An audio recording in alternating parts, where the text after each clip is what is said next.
얼마 전에 2주 됐네요. 2주. 제가 장례 예배에 가게 됐어요. 목사니까 장례 예배 많이 가잖아요. 제가 담당하는 분이 아니었는데 주일날 일찍 발인을 해야 돼서 장지로 떠나게 됐는데 주일날 출발하다 보니까 담당하시는 목사님들이 그 타임에는 못하게 됐어요. 그래서 제가 도우러 갔는데 주일날 발인 예배를 해야 되니까 토요일날 먼저 장례식장에 가서 형편을 살폈습니다. 가보니까 또 아는 분들이 있더라고요. 근데 이제 장례에 가면 보통 누구를 위로하죠? 돌아가신 분을 위로해요? 가족을 위로해요? 가족을 위로하죠. 근데 이제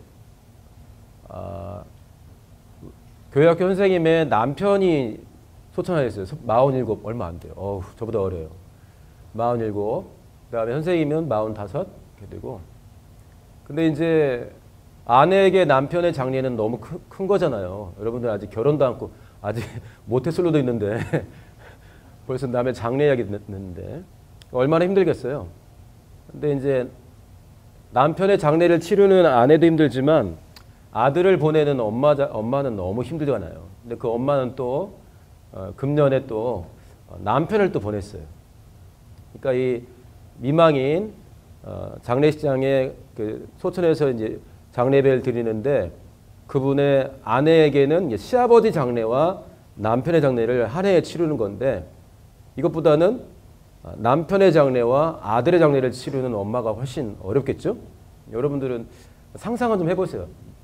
그러니까 제가 장례 예배 때 유족들을 그다지 유족들의 마음만 살피는 건 아니지만 유족들의 상황을 파악한 다음에 그들이 어떤 말씀을 받아야 될지를 우리가 기도를 하게 됩니다. 그렇죠? 추계준 전사님이 매주 말씀을 전할 때 그냥 토요일 밤 돼가지고 필 받아가지고 이렇게 오시는 건 아니잖아요. 한 주간 생각도 하고 한 달 내내 생각도 하고 벌써 겨울 수련회 스텝도 모집하는데 굉장히 많은 걸 놓고 생각을 한단 말이에요. 졸업생 생각도 하고 재학생 생각도 하고 오늘처럼 이제 안 나올 이유가 시험 기간으로 겹친 영혼들이 안 나올 땐 뭐라고 할까 생각도 하겠죠. 저도 마찬가지로 당연히 유족들을 생각을 해요. 그래서 이제 기도를 하는데 하나님 제가 하나님의 말씀을 가지고 유족들을 만나고 예배를 인도해야 되는데 어떻게 유족들을 위로할 수 있을까요? 그냥 헛소리하면 안 되잖아요. 그냥 막 마음에도 없는 소리, 이거 힘드시겠어요. 보다는 어떻게 위로하면 좋을까? 어떤 말씀으로 해야 될까? 기도를 하는데 시편 23편 말씀이 생각났어요. 근데 제가 장례 예배를 정말 많이 갔거든요. 근데 시편 23편은 해본 적이 별로 없어요. 다른 뭐 장례 관련된 부활, 소망 뭐 이런 말씀들이 있기 때문에 그래서 이제 시편 23편? 그래서 계속 기도하면서 떠오르는 생각은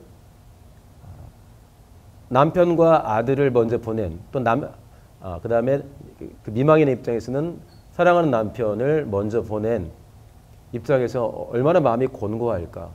하지만 하나님만 함께 하시면 아무 문제가 없고 삶을 살아갈 수 있는 힘과 평안이 있겠구나라는 생각을 했습니다. 맞아요? 맞아? 웃기만. 그렇겠죠?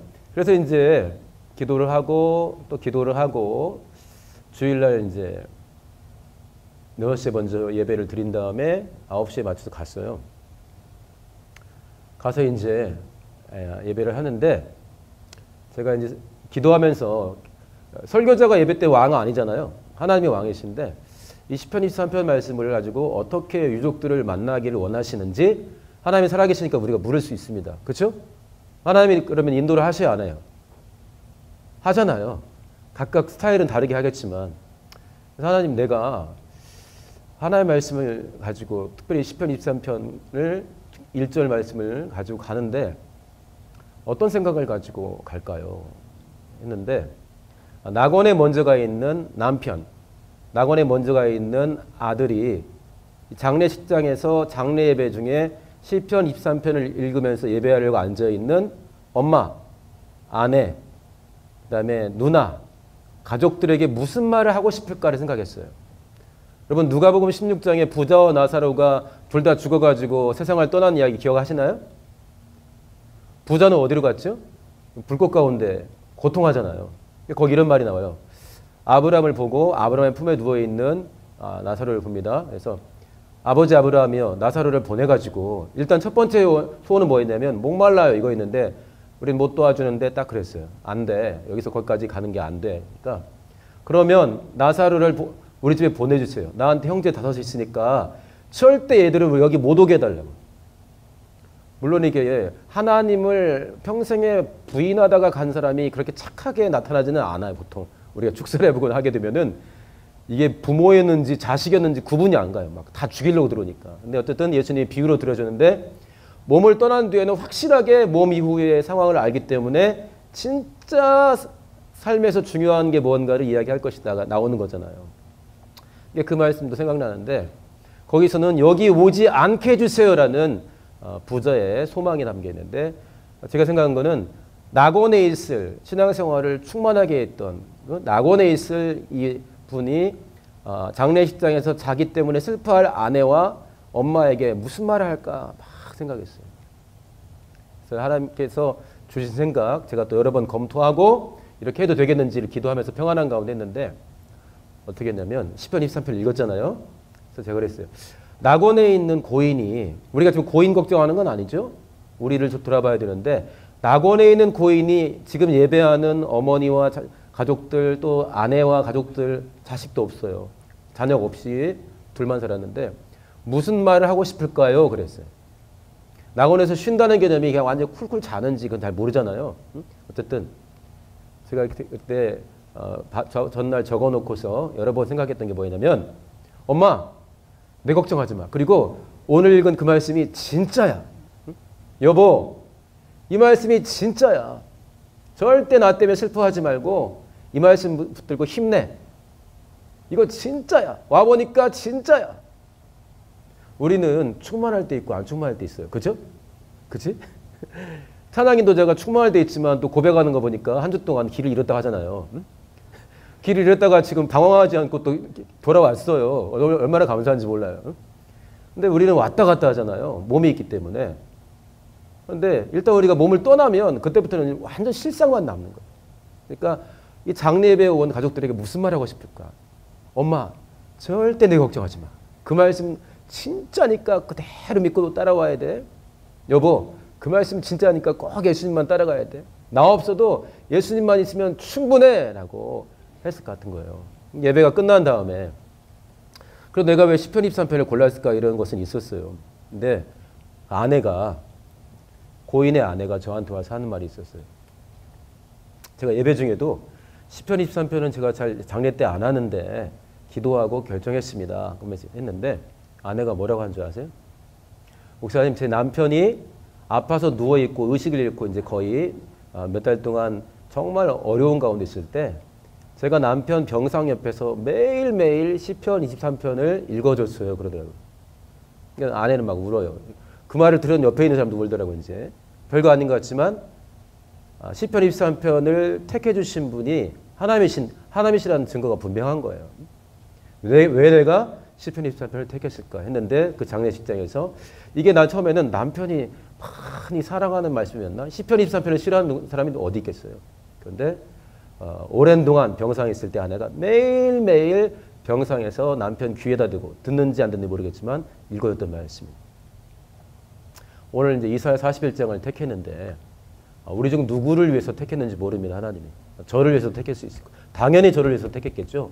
우리 형제자매들 위해서 하나님이 분명한 계획을 갖고 계실 텐데 하나님은 멀리 계신 것 같지만 분명히 우리 안에 계시기 때문에 우리랑 소통하기를 원하십니다.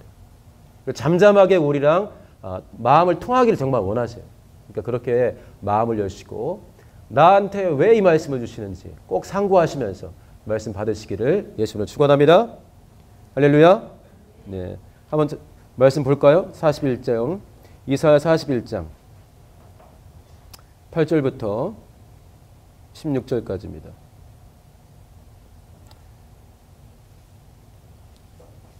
시작. 그러나 나의 종 너 이스라엘아 나의 택한 야곱아 나의 벗 아브라함의 자손아 내가 땅끝에서부터 너를 붙들며 땅 모퉁이에서부터 너를 부르고 너에게 이르기를 너는 나의 종이라 내가 너를 택하고 실어버리지 아니하였노라 하였노라.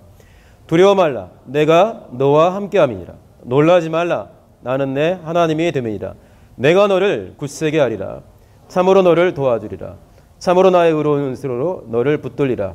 보라, 내게 노하던 자들이 수치와 욕을 당할 것이요 너와 다투는 자들이 아무것도 아닌 것 같이 될 것이며 멸망할 것이라.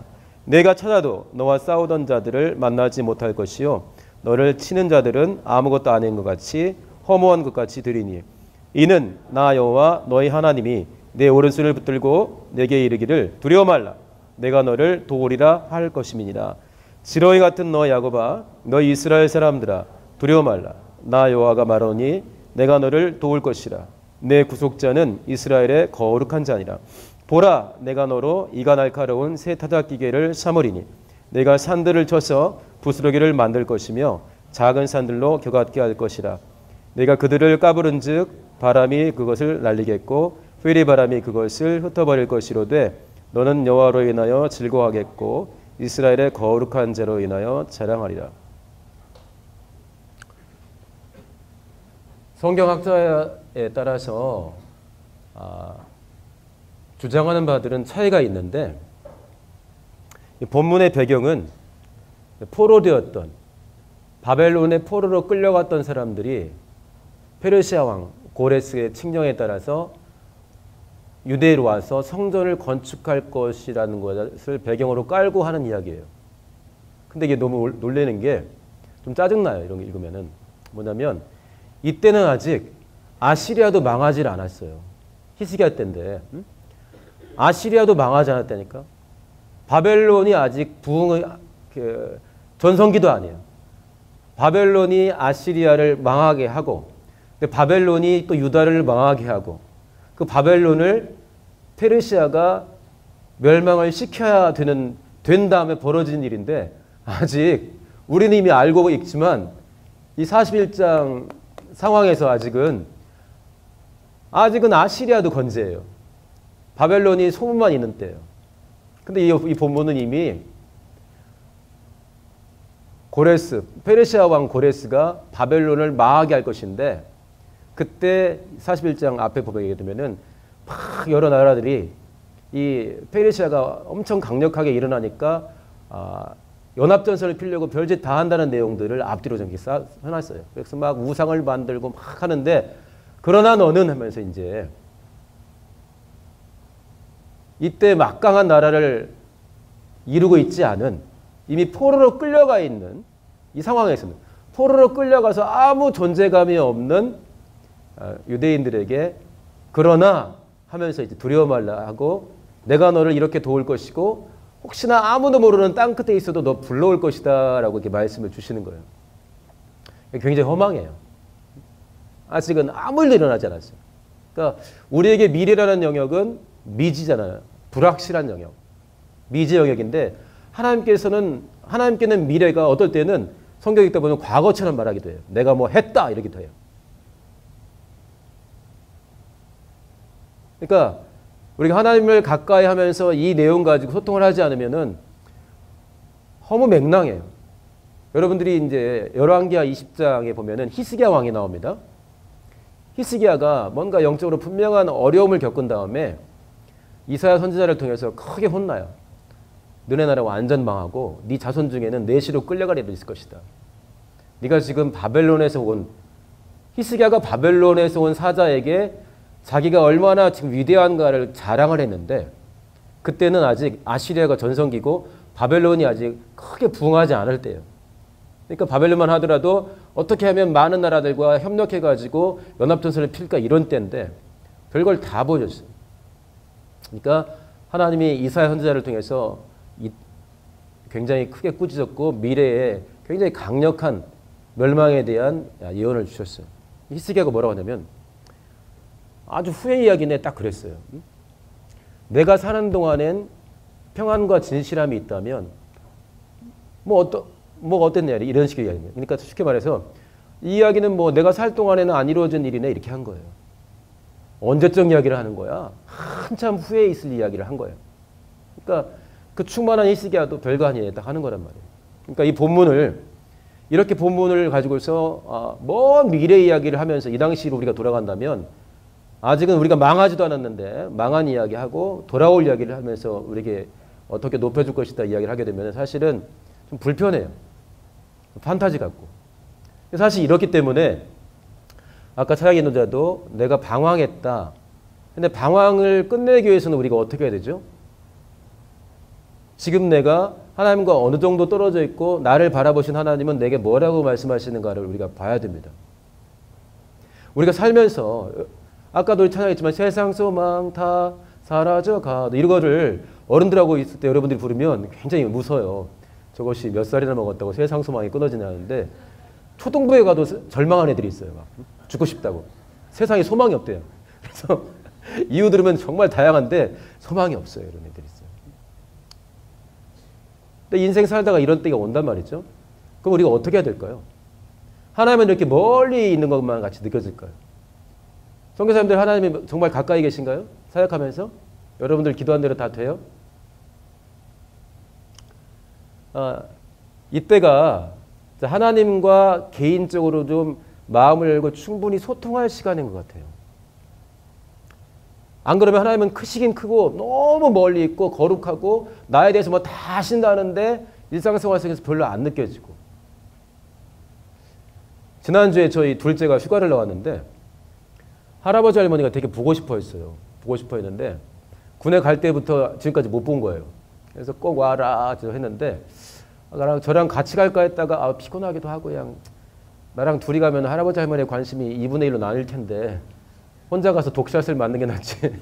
할아버지 할머니의 눈이 손자만 쳐다보는 게 낫지. 나한테 또 분산되면 좀 그래서 안 갈까 하다가 기도하고 가는 게 좋겠다고 생각해서 갔어요. 같이 차를 타고 가면서 이래서 나랑 같이 가게 하셨구나. 왜냐면 저 몸이 안 좋았거든요.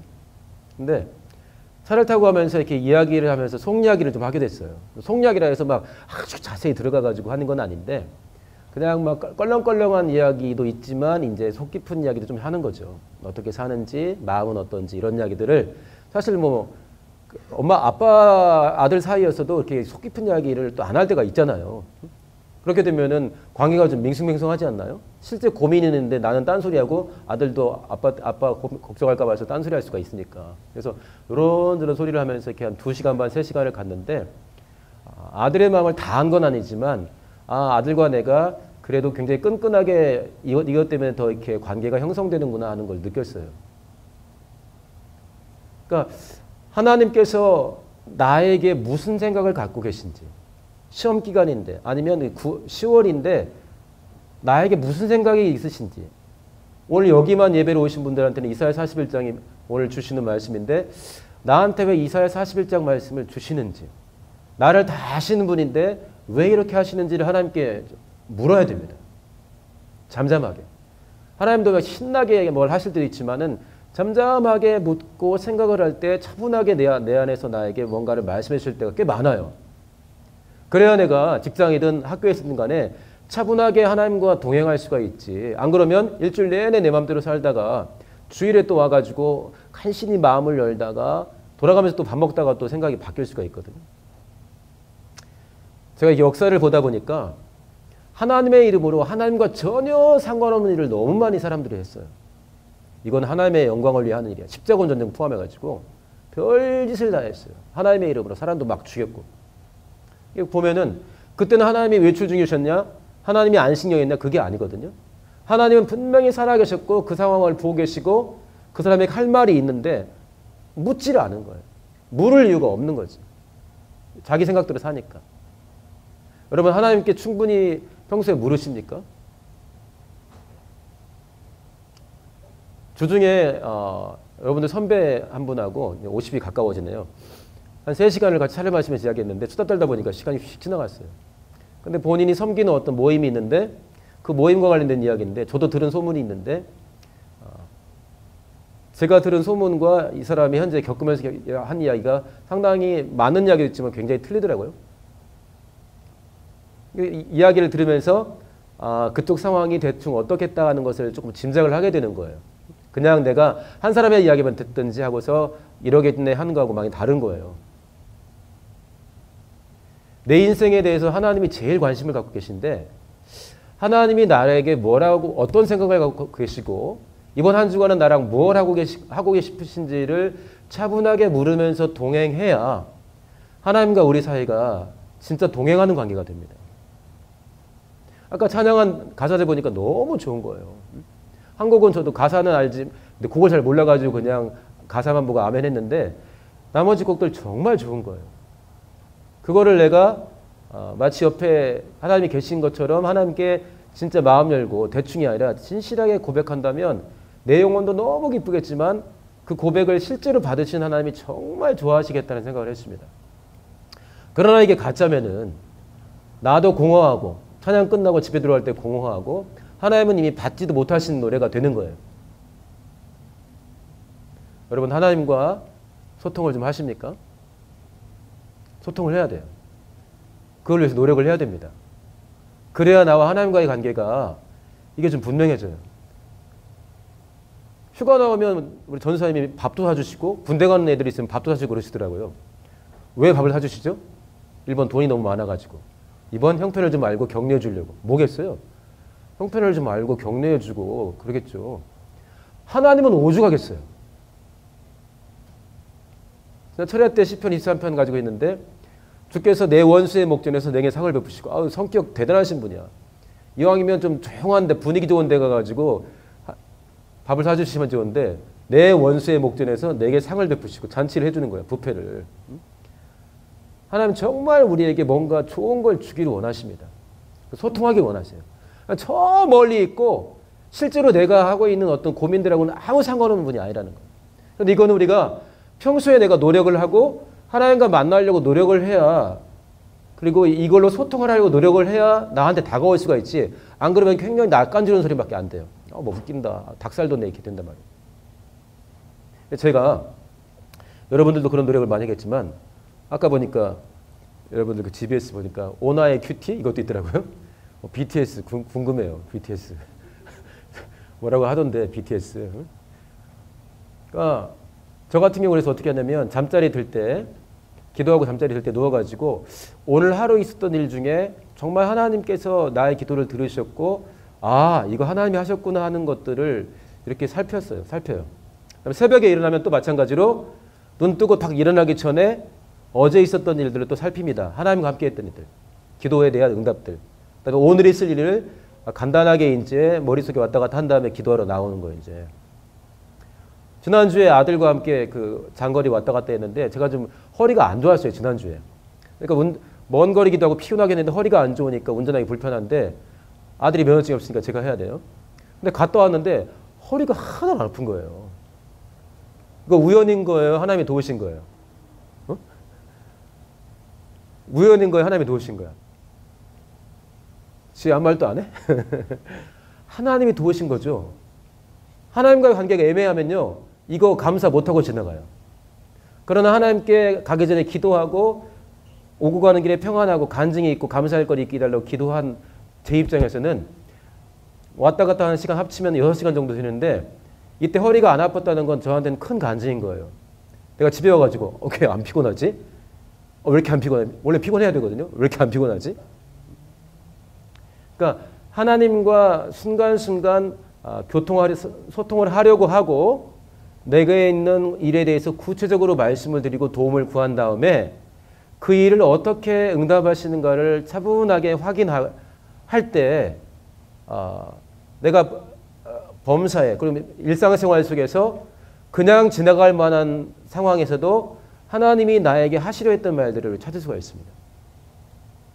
한번 한 것 같은데 제가 이제 암 진단 받고 수술을 앞두었을 때 항암 치료가 들어갔을 때 어느 날 갑자기 마음이 두려운 적이 있었어요. 항암의 후유증을 아니까 드디어 항암 치료가 시작된 거예요. 근데 기도도 못하고 시작했어요. 왜냐하면 수술하고 경과가 좋으면 치료 시작하는데 저는 꽤 남았다고 생각했는데 진단하러 검사 받으러 갔더니 괜찮네요 하면서 오늘부터 시작하죠. 딱 그러는 거예요. 마음의 준비가 안 됐는데. 하고서 이제 시작했는데 그날 밤부터 이제 이게 부작용이 나타나기 시작하는데 밤에 잠이 안 왔어요. 뭔가 불안한 거예요. 그래서 일어나가지고 이 불안함을 어떻게 극복을 하지? 하나님은 분명히 살아계시고 내 인생 가운데 선을 이루시는 분인데 이 불안함을 어떻게 극복하지? 하면서 기도를 하는데 그때 이제 저희가 중학생, 고등학생, 고등부하고 교회학교 헌신예배를 앞두고 있었고 제가 헌신예배 주제를 제가 정해야 되는 때였어요. 청소년부 담당했는데 그거 놓고 기도하고 있었는데 그때 밤에 정말 다른 사람은 못 듣죠. 저에게만 들려온 음성이 있었어요. 약간 불안한데 내가 너를 얼마나 사랑하는지 아니? 그러면서 요한복음 3장 16절하고 갈라디아서 4장 6절 말씀을 저에게 선명하게 알려주셨어요. 내가 너를 얼마나 사랑하는지 아니? 요한복음 3장 16절은 다 알죠? 갈라디아서 4장 6절은 뭡니까? 너희가 아들이므로 그 아들의 영을 우리 가운데 보내사 아바 아버지라 부르게 하셨느니라. 그래서 뭐라고 하냐면 내가 네 아빠야. 내가 너를 얼마나 사랑하는지 아니? 그 다음에 이어진 게 내가 네 아빠야. 그래서 헌신예배 제목을 좀 길게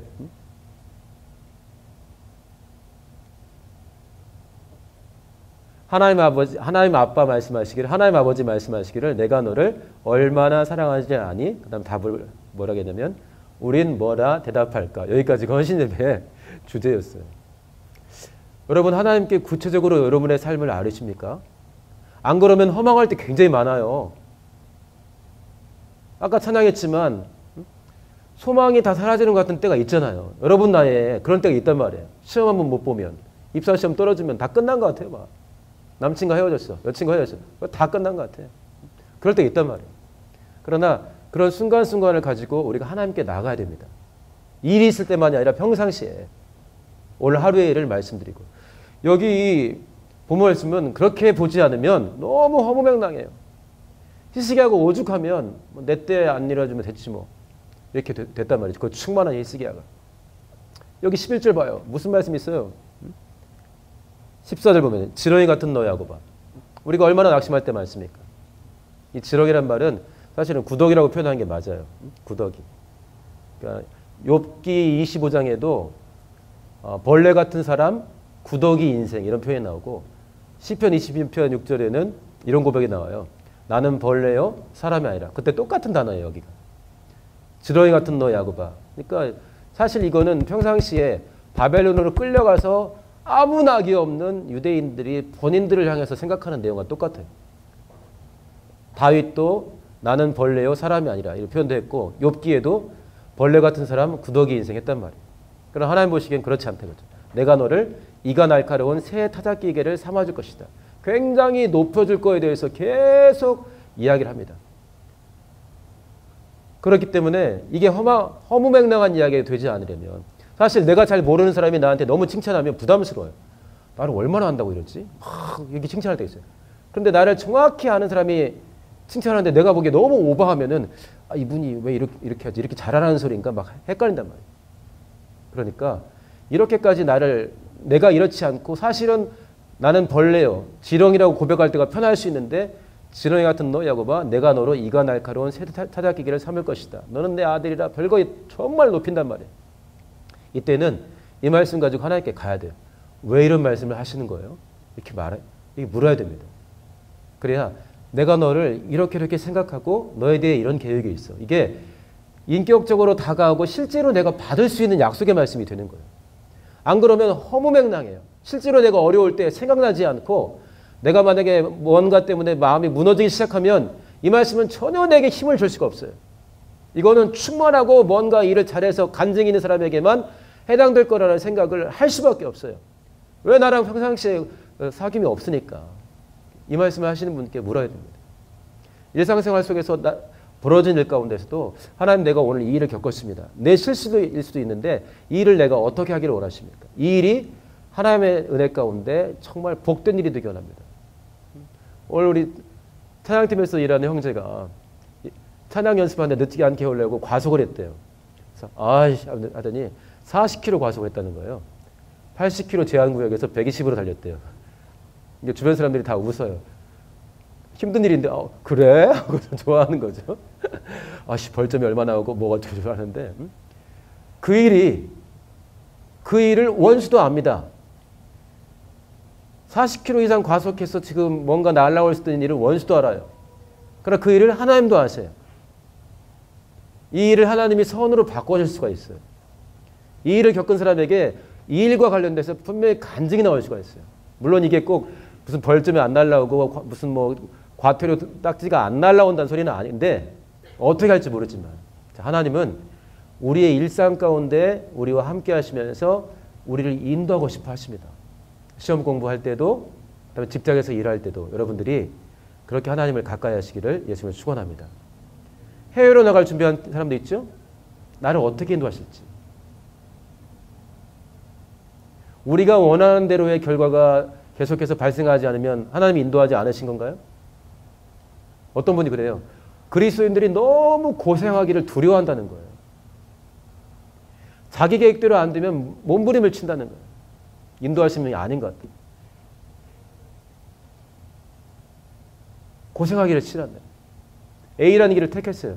가다 보니까 힘든 일이 벌어지네. 이거는 하나님께 물으면서 어떻게 이 일을 내가 이해하고 감당하고 극복해 나갈지를 구하고 지혜와 능력을 구해야 되는데 일단 힘든 거 만나면 고통부터 싫어하는 거예요. 그리고 피하고 싶은 거죠.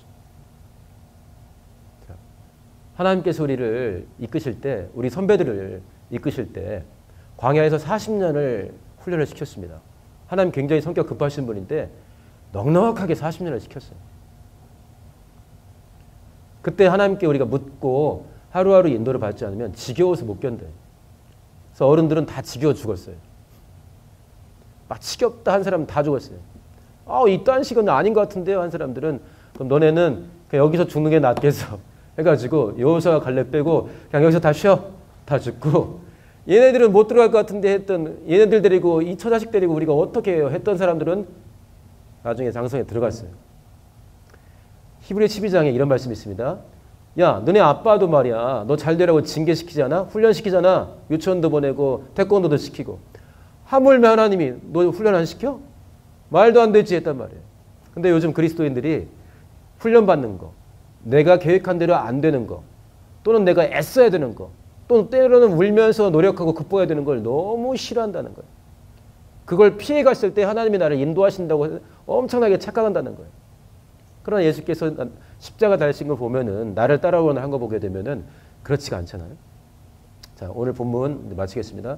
이처럼 부황부황하게 판타지 같은 아직은 벌어지지도 않은 200년 후의 이야기를 막 아직은 끌려가지도 않는데 망했고 끌려갔고 끌려간 다음에 끌어갔던 너네 왕이 죽을 것이고 새로운 왕이 나타나서 너네 보내줄 거야. 이런 이야기를 지금 하고 있는 거예요. 너무 부담스러워요. 우리를 높여주신 것이. 그런데 시간이 지나서 여기서 한 800년 지난 뒤에 보니까 하나님이 직접 오셔서 대신 죽어주신 일이 또 벌어진단 말이에요. 그러나 하나님께 내가 충분히 아니 생각해 보세요. 지렁이 같은 영혼, 구더기 같은 영혼을 새 타작기계를 삼아주겠다고 지금 이 립서비스를 막 하는 거예요. 이게 더 큰 거예요. 하나님이 오셔서 죽어주신 것이 큰 거예요. 하나님이 대신 죽어주신 게 엄청 큰 거예요. 그 다음에 너희들 각각에게 내가 들어갈 거야. 이건 말도 안 되는 립서비스인데 실제로 해버렸어요. 그러니까 이런 분이 나의 삶을 인도하시는데 이분하고 내가 인격적인 소통을 평상시에 안 하면 이분의 도움을 못 받는 거예요. 도와주시려고 해도 내가 느끼질 못하고 도움을 또 안 구하고 한참 도우고 계신데 뭐 하시는지 모르겠어요 하고 시험 들어가지고 뛰쳐나간단 말이에요. 여러분들 대학생이고 미래를 열어갈 텐데 내 마음을 어디다 고정시킬지 우리 하나님만 바라보시면서 그분과 충분히 소통하시기를 예수님으로 축원합니다. 할렐루야. 자, 기도합시다. 기도할 때 여러분들 중에 낙심한 사람은 나 같은 거 없어도 아무도 신경 안 쓸 거야. 맞아요. 신경 안 써요. 장례 치르고 돌예배도 하고 장례 치르고 돌예배 끝난 다음에 오후에는 팔순잔치 가가지고 막 우리가 깔깔도 대고 막 그래요. 하루에 결혼식하고 칠순잔치, 장례 다 해봤어요. 그러면 결혼식 가가지고 우리가 막 웁니까? 어머 신부가 정말 예뻐요 하고 팔순잔치 가가지고 막 깔깔대고 웃어요. 장례식 가가지고는 비통한 표정을 또 짓는단 말이에요. 여러분들 하나 죽어 세상 아무 문제 없어요. 너무 억울해. 내 안에 예수의 피까지 있는데. 그러니까 나의 삶이 하나님과의 관계에서 정말 의미 있게 하나님과 사귐이 있어야 됩니다. 하나님께서 우리에게 너무나 가까이 다가오셔서 우리와 소통하고 싶고 말하고 싶어하고 의사소통하고 싶어 하는데 하나님과 사귐이 있는 인생 되게 해달라고. 매일매일 삶 가운데 하나님과 소통할 수 있게 해달라고. 그렇게 하나님과 깊이 사귀며 하나님과 하나 되고 그렇게 의미 있는 동행하게 해달라고 우리 같이 기도하겠습니다.